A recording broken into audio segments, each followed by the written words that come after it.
시편 113편의 제일 첫 단어가 혹시 이렇게 성경 말씀에 보면 이렇게 등장하죠. 할렐루야라고 등장합니다. 우리 같이 한번 외쳐볼까요? 시작! 할렐루야! 아멘. 네, 할렐루야의 뜻은 하나님을 찬양하라 라는 뜻입니다. 할렐루야로 시작하여서 시편 113편을 할렐시편이라고도 하고요.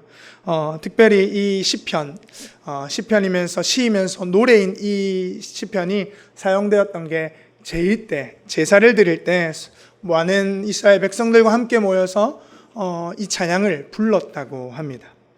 이 찬양을 부를 때 할렐루야라고 하나님을 찬양하라라고 외치면서 명령하며 시작하죠.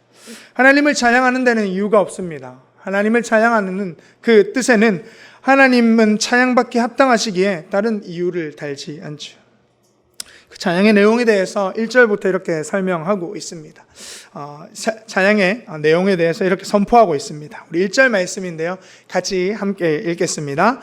할렐루야, 여호와의 종들아 찬양하라. 여호와의 이름을 찬양하라. 아멘. 1절 말씀의 하반절에 여호와의 이름을 찬양하라 라고 합니다. 하나님의 영광, 하나님의 속성, 하나님의 역사하심을 찬양해야 한다는 뜻이죠. 또한 2절 말씀에 보면 이제부터 영원까지라는 단어가 이 문장이 들어 있습니다. 이제부터 영원까지는 시간에 대한 개념입니다. 즉 지금부터 이제부터 영원까지 하나님을 찬양하라 라고 선포하죠. 3절에 보면 해 뜨는 데서부터 해 지는 데까지 여호와를 찬양하라고 말합니다.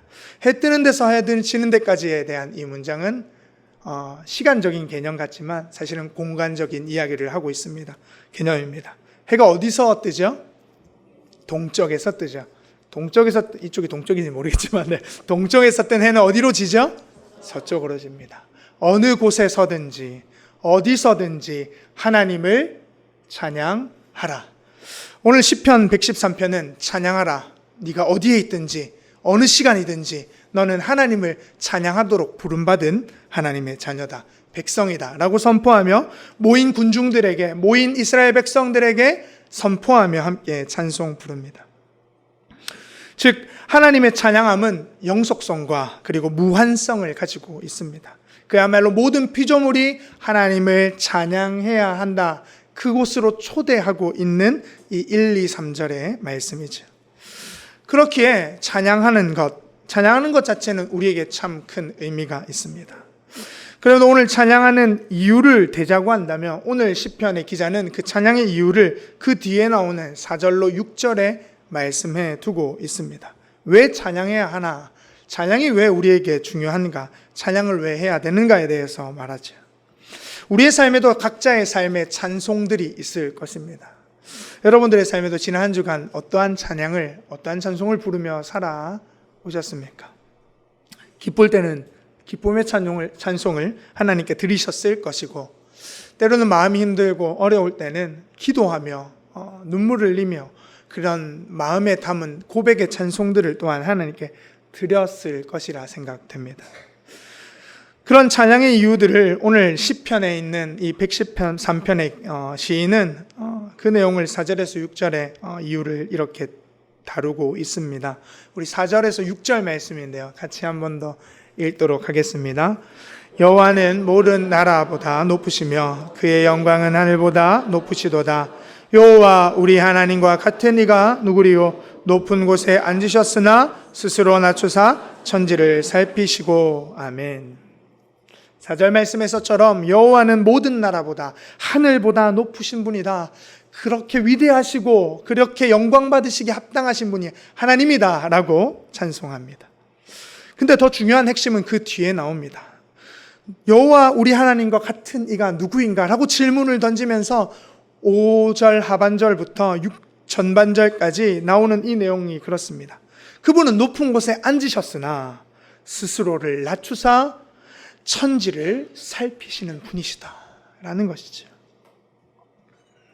고대 근동에 있던 많은 신들은 높은 곳에 앉아 있었습니다. 군림하는 자들이었죠.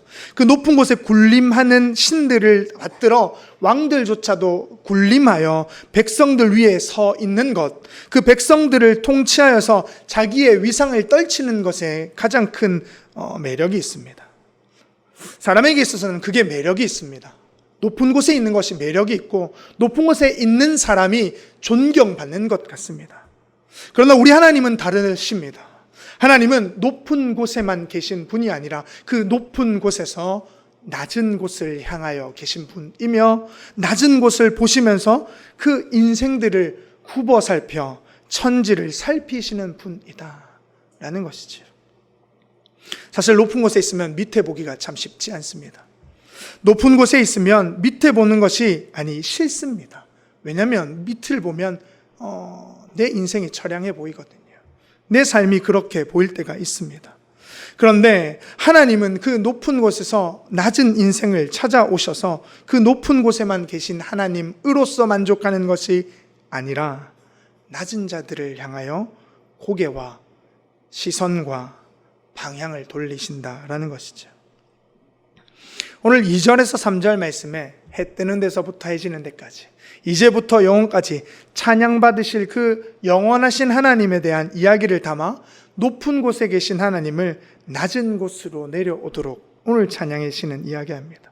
그 낮은 곳을 보시는 하나님을 7절에서 9절 내용에 더 구체적으로 더 하나님의 말씀을 담아 하나님께서 왜 내려오시는지 이유를 구체적으로 설명해 내고 있습니다. 곧 낮은 데에서 계신 하나님은 왜 이곳을 향해 오셨는가라는 것이죠. 그 하나님의 속성, 하나님의 방향을 확장해서 7절로 9절에 이렇게 말씀하는데요. 또 같이 읽도록 하겠습니다. 7절에서 9절 말씀입니다. 가난한 자를 먼지 더미에서 일으키시며 궁핍한 자를 거름더미에서 들어 세워 지도자들 곧 그의 백성의 지도자들과 함께 세우시며 또 임신하지 못하던 여자를 집에 살게 하사 자녀들을 즐겁게 하는 어머니가 되게 하시는도다. 할렐루야. 아멘. 하나님은 낮은 데서 부르짖는 이들을 돕기 위해 높은 데서 내려다 보십니다. 그 시선, 그 방향성이 지극히 낮은 곳, 곧 먼지 속에 갇혀서 있는 가난한 자들, 거름더미에서 헤어나올 수 없는 궁핍한 자들을 향하여서 하나님의 마음이, 하나님의 관심이, 하나님의 시선이 늘 언제나 머물러 있습니다. 뿐만 아니라 그 하나님의 시선이 머무르는 곳에 하나님이 친히 내려오셔서 그 가난하고 궁핍한 인생을 들어 높이겠다, 세우겠다라고 하나님이 말씀하시고 친히 함께 하시는 구절이 7절에서 9절 말씀에 드러납니다. 그런 하나님을 찬양하지 않을 수 있겠는가? 찬양을 받으시기 합당하신 분이 아니시겠는가? 라고 오늘 시인과 이 글을 적은 시인과 그리고 모든 백성들이 함께 찬송하고 있는 것이죠. 그 구원을 경험한 자들, 그 은혜를 입은 자들이 이 찬송을 부르고 있는 장면입니다. 저는 그런 인생의 사람을 두 명을 먼저 성경 속에서 보려고 합니다. 성경에 보면 낮은 자리에 있었지만 하나님이 높이 드신 사람이 꽤 많이 등장합니다. 꽤 많은 등장하는 여러분들 마음속에도 한 사람씩 다 있으실 겁니다. 대부분의 성경 인물들은 지위가 있어서 때로는 탁월해서 그리고 그 사람들이 뭔가 훌륭한 점이 있어서 뽑힌 사람은 한 명도 없습니다.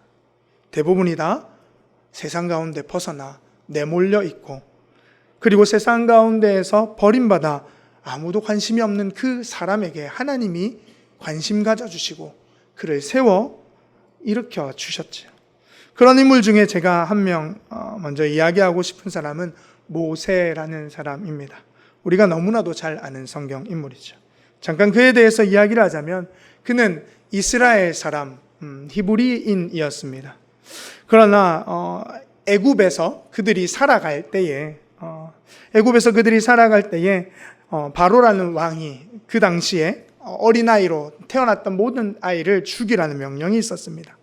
그때에 히브리인 중에 이 모세라는 사람을 그 어머니가 강물 나일강에 떼어 이렇게 내려보내게 됩니다.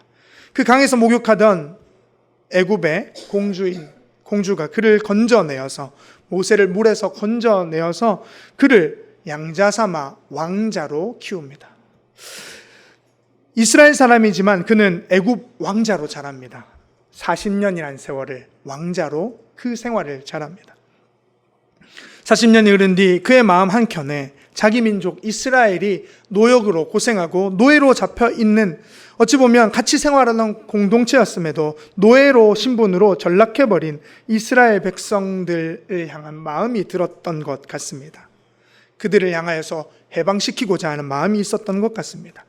그래서 그들을 감독하는 감독관을 향하여서 제지하고, 그러다 보니 그를 죽이게 됩니다. 감독하던 감독관을 죽이고 난 후에 사람들, 즉 자기의 민족인 이스라엘 백성들이, 히브리 민족들이, 그래, 이 왕자인 모세가 우리 민족이었지, 그래, 우리 이제 더 이상 이곳에 멈춰서 살지 않을 거야, 구원받을 거야 라는 희망을 가질 것 같았는데, 모세는 철저히 자기 민족한테도 외면당하게 됩니다.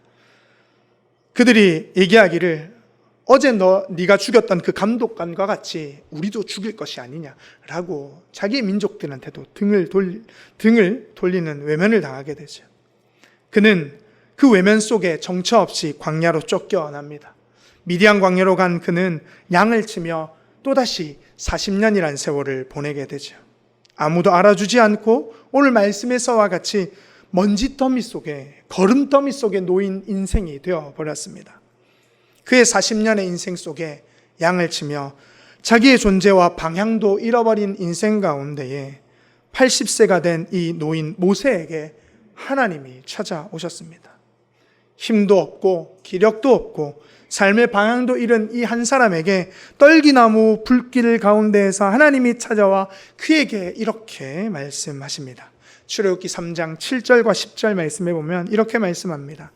여호와께서 이르시되 내가 애굽에 있는 내 백성의 고통을 분명히 보았고 그들이 그들의 감독자로 말미암아 부르짖음을 듣고 그 근심을 알고 이제 내가 너를 바로에게 보내어 너에게 내 백성 이스라엘 자손을 애굽에서 인도하여 내게 하리라. 아멘. 모세가 조금 젊었을 때, 모세가 왕자로 있었을 때 이렇게 부르면 얼마나 좋겠습니까? 모세가 조금 더 힘이 가지고 있던 그때에 하나님께서 야, 네가 왕자니까 내가 너를 통해서 이 이스라엘 백성들을 구원할 거야. 너가 힘을 가졌으니 그 일들을 할 수 있을 거야 라고 이야기했으면 우리의 생각에도 그게 오히려 더 낫지 않겠나. 우리도 지금 그 생각을 가지고 있을지 모르겠습니다. 그러나 하나님은 우리의 생각을 뛰어넘는 분입니다. 우리의 생각과 전혀 반대되는 상황, 모세가 아무것도 아닌, 아니 정말 진짜 아무것도 아닌 그 자기 자신조차도 취급할 수 없는 80세 노인이 된 그때에 하나님이 그를 불러 바로 앞에 세우십니다. 그를 불러 이스라엘의 지도자가 되게 하시고 이스라엘에게 하나님께서 그를 온전히 이끌어내 구원자로 세워가시는 것이죠. 그런 하나님을 이 모세는 찬송하며 하나님의 길을 따라갑니다. 제가 한 사람 더 소개하려고 합니다. 사무엘상에 보면 사무엘상을 시작할 때 사무엘서니까 사무엘이 등장할 것 같지만 성경의 인물 중에 사무엘의 어머니인 한나가 먼저 등장합니다. 한나라는 여인은 남편이 있습니다. 엘가나이죠. 엘가나라는 남편에게는 한나라는 부인, 또 한 명의 부인이 있었는데 분인나라는 부인이 있었습니다. 이 한나, 분인나라는 이 두 명의 부인을 가지고 있었는데 함께 이렇게 살아가고 있었는데 분인나에게는 자식이 있었고 한나에게는 자식이 없었다라고 성경은 말합니다. 그래서 안타까웠는지 엘가나, 이 남편은 한나에게 더 사랑을 많이 주었다라고 이야기합니다. 그런데 그것이 별로 마음에 성이 안 찼다, 그렇지는 않겠지만 세상의 관점으로 보면, 세상의 풍요의 관점으로 본다면 자식을 낳아야 하는 입장에서 자식이 없다라는 것은 세상의 관점에서 밀려난 사람, 세상의 중심에서 밀려난 사람이었을 것이라는 거죠. 자녀가 없는 것도 서러운데 그 옆에 있던 다른 부인인 분인나는 늘 언제나 그의 마음을 흔들고 그의 속을 뒤집어 놓습니다. 사무엘상 1장 6절에 보니까 이렇게 말씀합니다. 여호와께서 그에게 임신하지 못하게 하심으로 그의 적수인 분인나가 그를 심히 격분하게 하여 괴롭게 하더라. 아멘. 성경에서 분인나를 적수라고 말합니다. 또한 분인나가 한나를 신이 격분하여 괴롭게 했다라고 합니다. 사람의 마음을 헤집어 놓고 뒤 흔들어 놓습니다. 마음 편할 날 없이 이렇게 저렇게 한나는 근심 걱정 속에 살아갑니다. 그런 그녀가 하나님 앞에 나와 이렇게 기도하는데요. 사무엘상 1장 10절과 11절에 이렇게 말씀합니다. 기도의 내용입니다. 한나가 마음이 괴로워서 여호와께 기도하고 통곡하며 서원하여 이르되 만군의 여호와여, 만일 주의 여종의 고통을 돌보시고 나를 기억하사 주의 여종을 잊지 아니하시고 주의 여종에게 아들을 주시면 내가 그의 평생의 그를 여호와께 드리고 삭도를 그의 머리에 대지 아니하겠나이다. 아멘. 한나의 마음이 괴로웠답니다. 통곡하고 근심하고 하나님 앞에 나와 하나님, 왜 저에게는 자녀를 주지 않습니까? 왜 저에게는 아들이 없습니까? 나는 왜 이렇게 불행합니까? 라고 부르짖는 한 여인의 간구를 하나님께서 들으시고 하나님께서 외면치 아니하시고 그의 인생에 찾아와 응답하십니다. 사무엘상 1장 19절과 20절 이렇게 응답하십니다. 여호와께서 그를 생각하신지라 한나가 임신하고 때가 이름에 아들을 낳아 사무엘이라 이름하였으니 이는 내가 여호와께 그를 구하였다 함이더라. 아멘. 여호와께 구하였다. 하나님께 나와 울며 불며 자신의 인생을 하나님 앞에 땅을 치며 기도한 그 한 여인의 소리를 하나님은 잊지 않고 기억하시고 관심을 갖고 그 자리로 내려가셔서 그의 인생에 다시 한 번 더 살아갈 소망을, 희망을 주셨던 것이죠. 그에게 아들 사무엘이 태어난 뒤 그녀는 사무엘상 2장에 이렇게 찬송하는 이야기를 가지고 있습니다. 기도, 한나의 노래가 나옵니다. 2장 가운데 보면 7절에서 8절 내용만 따서 제가 말씀드리면 이렇습니다. 7절, 8절 말씀에 여호와는 가난하게도 하시고 부하게도 하시며 낮추기도 하시고 높이기도 하시는도다. 가난한 자를 진토에서 일으키시며 빈궁한 자를 거름더미에서 올리사 귀족들과 함께 앉게 하시며 영광의 자리를 차지하게 하시는도다. 아멘. 오늘 우리가 읽었던 시편 113편의 7절, 8절 내용과 같지 않습니까? 가난한 자를 진토에서 일으키시는 분, 빈궁한 자를 거름더미에서 올리시는 분, 귀족들과 함께 세우시는 분, 그분이 하나님이시다.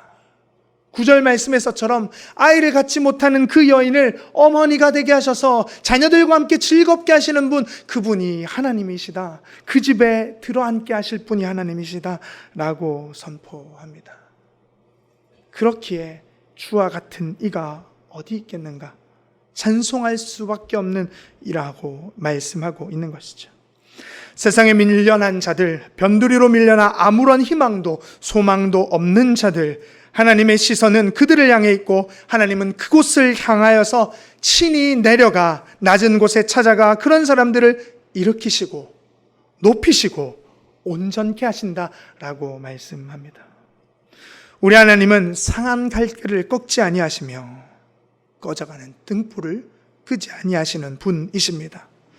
세상에서 보잘것없어 보이고 매일을 열심히 살려고 노력하지만 도통 삶은 나아지지 않는 형편 속에 오히려 절망 속의 삶을 놓고 싶은 그런 상황이 밀려온다 할지라도 하나님은 그곳을 바라보고 그곳에 내려가 찾아 일으켜 세우신다. 그분이 하나님이시다 라고 말씀합니다.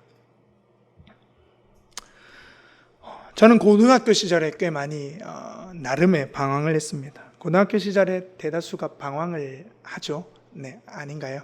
네, 저만 방황했나요? 몇 주 전에 제가 오후에 이제 4인 4색으로 강의처럼 우리 제가 이렇게 이야기 나누는 시간이 있어서 그때 제 사진을 공개한 적이 있었는데 기억이 나실까 모르겠습니다. 네, 지금 사진이 뜨진 않는데요. 네, 빨강 머리를 하고 지낸 2년간의 시간들이 있었습니다. 네, 예전에도 몇 번 말씀드린 적이 있는데요.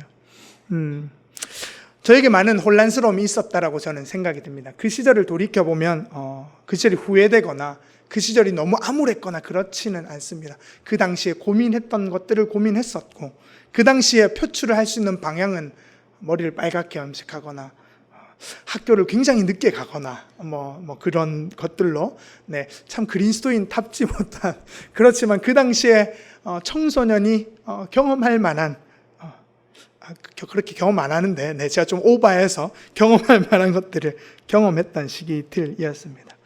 학교를 가기도 싫어서 그래서 여러 가지 진로에 대한 문제, 가정 형편에 대한 문제, 그리고 내가 예수를 믿는데 이렇게 계속 살아도 되나라는 그런 생각들도 고등학생이지만 어줍지 않게 생각했던 시기였습니다. 등교는 늦게 하지만 꼭 귀에는 이어폰을 꽂고 찬송을 들었습니다. 찬양을 들으며 학교에 등교하는데 그 당시에 많은 찬양들을 들었었는데 그 중에 박종호라는 찬양 사역자가 불렀던 찬송들을 꽤 많이 들었었습니다.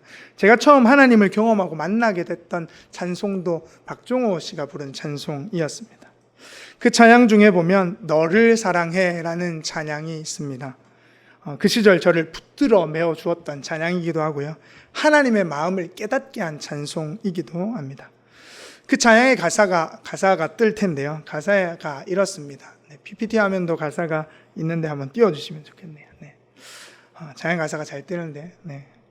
내 마음속에 모든 상처와 방황의 기억 모두 떠나 외로움에 홀로 서 있을 때 그 어디선가 다가와 너를 감싸는 너를 향해 울리는 사랑의 음성 평안하라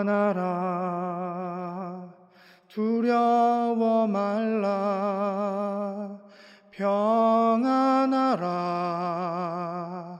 두려워 말라 내가 홀로 헤맬 때 힘들 때도 나는 너를 떠나지 않아 널 사랑해. 아멘. 하나님께 박수. 여러분들의 삶은 어떠하십니까? 삶이 너무 잘 풀려서 매일매일이 성공적인 삶으로 살아가며 세상에서도 남부러울 것 없는 그런 인생을 살아가고 계십니까? 아니면 오늘 하루도 힘에 겨워 허덕이는데 벗어나려고 노력하는데 도저히 벗어날 수 없는 현실 속에 그 압박 속에 짓눌려서 초조하고 불안하며 두렵고 외로운 인생 속에 살아가고 계시진 않으십니까? 저는 여러분들의 인생을 비관적으로 평가하고자 이 이야기를 하는 것이 결코 아닙니다. 제가 오늘 이 말씀을 함께 나누고자 했던 이유는 교회에 오면 참 밝고 너무나 웃음으로 서로 인사하는 성도님들이잖아요.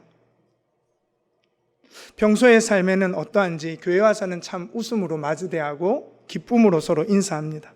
그런데 신방을 가거나 얘기할 기회가 있어서 대화를 하면 꼭 한두 가지의 문제들을 내어놓고 기도해달라고 부탁하고 그런 상황들을 이야기해 주시곤 합니다. 누구에게는 한두 가지 문제쯤 있는 거야 라고 외면하며 살아갈 수도 있겠지만 그 한두 가지 문제가 내 마음을 헤집어 놓고 내 마음을 뒤흔들어 놓는다면 그 마음을 주체할 수 없어 갈 곳을 잃었다면 여러분들 기억하십시오. 하나님이 바라보시고 여러분들이 낮은 곳에 외로워하고 고민하고 기도하며 통회하는 눈물 속에 함께하고 계십니다. 함께 하실 뿐만 아니라 그 시간을 지나 하나님께서 끝끝내 일으켜 세워주시는 은혜가 있다라는 것입니다. 오늘 이 시편은 하나님이 우리의 삶을 바라보실 뿐만 아니라 우리의 삶에 찾아와 아프고 찢기고 상한, 그렇게 상처난 우리의 삶을 싸매고 고치고 온전케 하셔서 세상에 세우시겠다 말씀하시며, 그 말씀을 통해 온전케 된 사람들이 함께 찬양하자고 부른 시편입니다.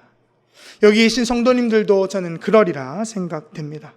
때로는 고단한 인생 속에서 지치고 오갈 곳 없는 내 마음의 텅 빈 자리에 하나님 찾아오셨음을 깨닫는 그 순간, 우리가 그 손으로부터 구원받았다라는 것을 기억하는 그 순간 우리의 입에서는 찬송이 울려 퍼질 것입니다.